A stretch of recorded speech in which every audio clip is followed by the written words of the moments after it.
I'm here with Petrina Gentile, award-winning automotive journalist with the Globe and Mail. We're talking about electric vehicles. Petrina, what's the demand like right now in the market?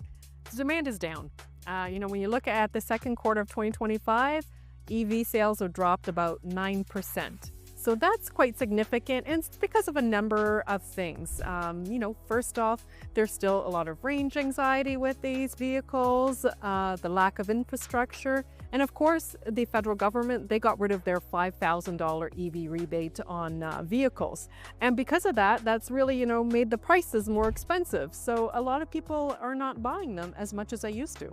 Now, as luck would have it, we're talking about EVs. There happens to be an EV right behind us. This is the Cadillac Escalade. Tell me about this one. This is the higher end stuff, right? What's the demand for the higher end? The one we have here is actually the Escalade IQ. So that's all electric. It looks like a regular Cadillac Escalade. It's big, it's menacing. It's actually larger than the regular Cadillac Escalade. It's longer, lower to the ground, wider inside, and it is also more expensive and heavier. This is actually twice as heavy as a regular gas-powered Cadillac Escalade, and that is because of the battery. The battery weighs as much as a Honda Civic. It's incredible. So I can't just pick one up and put it in myself. No. But it does mean you get a long range with it. So up to about 750 kilometers in range, which is higher than most electric vehicles that are out on the market. Price on this, as I say, is steep. A regular gas-powered Cadillac Escalade is around $125,000-$126,000 to start. This starts around $160,000. The vehicle we have here is an upper level, so it's closer to $178,000 as tested, closer than $200,000. All right, I don't have to pay $200,000 to take it for a ride, but I think we're going to take it for a ride. Let's jump in. Oh, I get the keys to me. Thank you.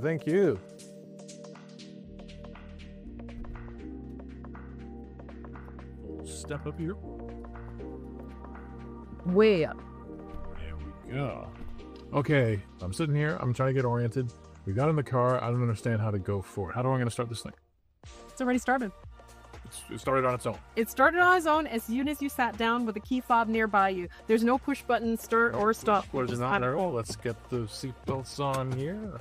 So I've started this car just by sitting in it. Yep. Yeah. And now we're all belted away. I'm going to use my indicator. I'm going to be nice and safe.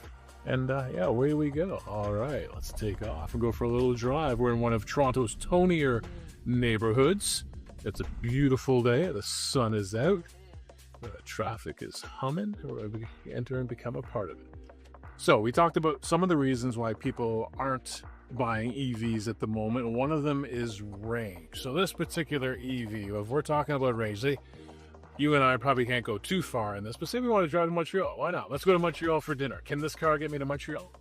It can. It can get you close to it. It has one of the longest ranges on an EV. So it has almost 750 kilometers of range because it has that huge giant battery that we talked about. You're not going to be able to come back though. Then the next day you're going to have to charge it, and that's going to take time to charge it. But it's also a very powerful vehicle. It has 750 horsepower, 785 foot-pound of torque, and it has the velocity mode. This little button right here that's red, if you hit it from a standstill and take off, it'll go 0 to 100 in less than 5 seconds. It's fast. 0 to 100 in less than 5 seconds. All right. So we got the range. We could go to Montreal if we want to go. I'm still obviously maybe we'll jump on the highway. Who knows? We got the power. What about the charging times? Like to have a vehicle of this size, and you talked about the weight before. How long does it take to charge it up? Well, if you have a fast charger, so if you find one of those level 3 chargers, they say you can go about 160 kilometers in 10 minutes to charge it. But they are so hard to find. Usually you have level 2 chargers, which are much slower. They're kind of like your outlet that you would use for a dryer at home. And that could take you, 10, 15, 20 hours, like a long time. This is a slow process because it is a big vehicle. Now that's at home, and maybe I don't feel too bad about it. I pull into my driveway at 6 o'clock, I plug it in. I'm not going to go anywhere until noon the next day, so I'm feeling pretty good. What about, we take this road trip we're talking about to Montreal. I don't know, I keep saying, well, I haven't been to Montreal. I want to go to Montreal. what am I get there, and well, we got a 500-600 kilometer trip. We drive around the city a bit, and now I want to come home. I'm not home. What about charging networks? Yeah, again, Quebec is a bit better though than Ontario. That's for sure. There are a lot more charging stations that you could pull up. So it's a matter of just going and then plugging the vehicle into your car. Again, we talk about things being complicated. You can actually access the charging port right here. You have to go through multiple step process in the car, and you can see there's a charge port door. You click on that, and then you would just take the cable from the charging port and plug it in, and it'll just charge automatically. What's competing in this space at this level of SUV, EV? Well, when it comes to the 3 rows, it's a little bit more limited, but you do have the luxury contender. So Porsche has a Cayenne. They're going to bring out a 3-row SUV, they say in 2027, that will likely be either a hybrid or electric, but they will have a new Cayenne for 2026. That's 2-row, but that's their biggest electric vehicle. There's also the Mercedes-Benz. They have the EQS SUV. That is a 2-row SUV with the option of getting a 3rd row. And then you also have new players that are coming to the market in this space, like Rivian.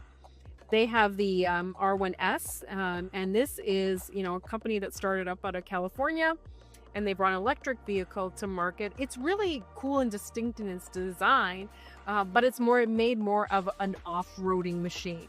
All right, this is fascinating stuff. Thanks so much, Petrina. You're always a wealth of knowledge on these things, and I think now, as far as the road can take us, we're going to go check it out. Sounds good.